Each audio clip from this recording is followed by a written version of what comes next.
Hello guys, welcome to my vlog. So nandito tayo sa San Carlos, Cabalaon yun. So eto, maraming mga bato na nandito sa sa tabi ng dagat guys. So ayan, pinapakita ko ngayon guys. So andito yung mga bata. So ito naglalaro sila ng ng sand castle or gumagawa sila ng sand castle. Kaso mabato naman yung sa area nila. So ayan si Kiana, ayan, tinatawag ko siya, tapos si Snapo, tapos yung kambal si Erica, saka si Ellie, ayan. Tapos yung mga kasama namin naman doon, nandun sila Jessica, tapos si OG, si Crisela, sa si Dipain. So kumakain sila guys, ayan. Ayan, pinapakita ko yung mga bato talaga. Ang daming bato na nagkalat ngayon dito sa tabi ng dagat, guys. So, ayan. Tapos, yung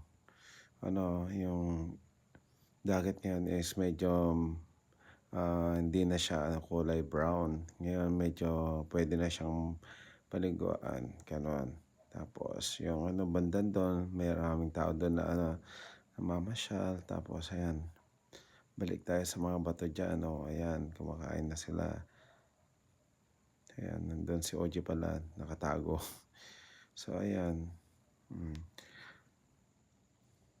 Tapos, yung mga bata, ay, nako po. Na naman sila ng buhangin talaga, guys. So, ayan. Pinapakita ko ulit sila. So, nag-hi na si OJ. Ayan. Habang kumakain siya dyan, guys. Tapos si Jessica na mabuhat-buhat niya si Eman. Ayan. Ayan ako naman to, guys. So, ayan.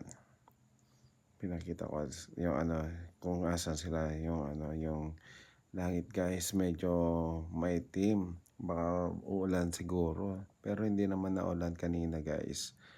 So, ayan, makulimlim yung panahon ngayon dyan sa tabing dagat, guys. Ayan, medyo lumiwanag na gano'n Ayan, malapit na atang mag-sunset dyan, guys. Thank you, guys, for watching. See you in my next vlog. Please follow me. There's a vlogger. Thanks. Bye-bye.